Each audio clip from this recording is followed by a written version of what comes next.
Now in this lecture we are going to look at how to access any given cell in the array. So what does it mean to access a given cell in the array? It means to read the value of a given cell number. Now as you remember, when we are declaring an array, it's declared in the memory like this. So we have an array name over here, and inside this variable we are keeping the physical location of first cell. Then to access given cell, so for the first cell we are adding 0, for the second cell we are adding 1, for the third cell we are adding 2. So this means that the index of these cells starts from the 0. So by using index we can access the value of given cell in this case. So how can we tell the computer which particular value we would like to access? So this is where index takes a vital role. So you can use what's called an index to access a value in an array. So first we are writing the array name, then inside square bracket we are writing index. So you need to keep in mind that the first cell of array is located at 0 index. So index starts from 0 in the array. So if you want to access the first element, we are putting 0 index and array name over here. And the index is increased sequentially from left to right. Now for example, if you want to access an element from this array over here, first we are putting the array name, and then we are putting the index of the element that we want to access.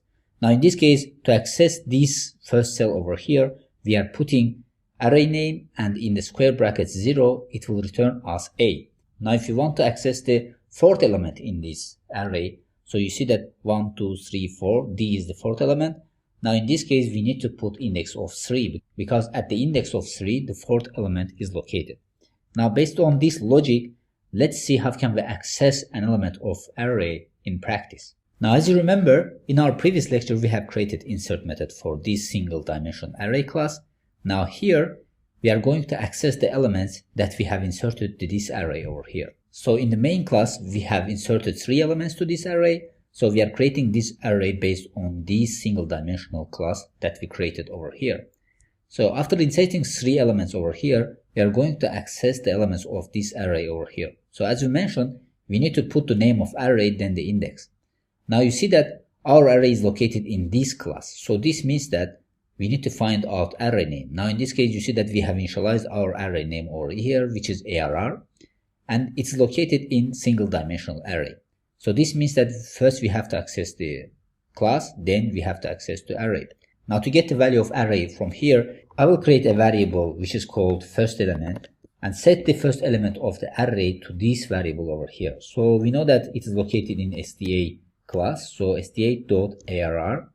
So to access first element, we are putting 0 in there. Now I'm going to print out this element to the console to see that if we are accessing the first element or not. Now by doing so, we are printing out the first element variable to the console.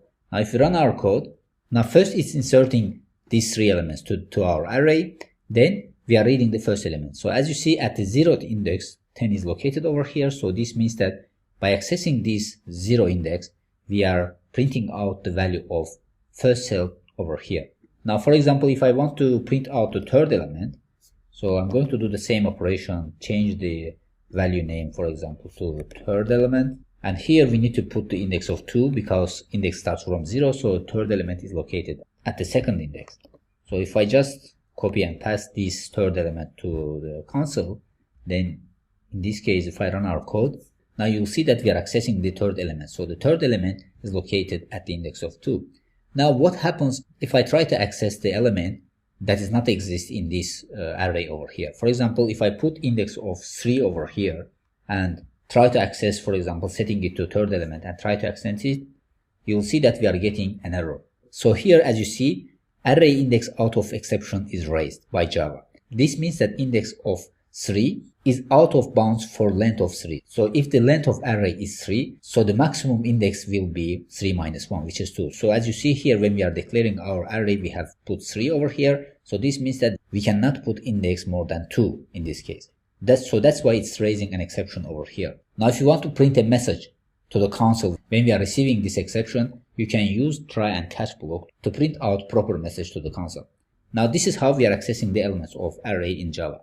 Now the time complexity for accessing the elements in Java takes one time complexity because here we know the physical location of first address. So by adding the indexes to this location, we are accessing the elements over here. So this means that it is not time consuming operation. So the time complexity is O1. Now the space complexity is also O1 because here an extra memory is not required for accessing any given element in the array. Now with this we have concluded this lecture. So in this lecture we have learned how can we access an element of array in Java. So see you in the next lecture.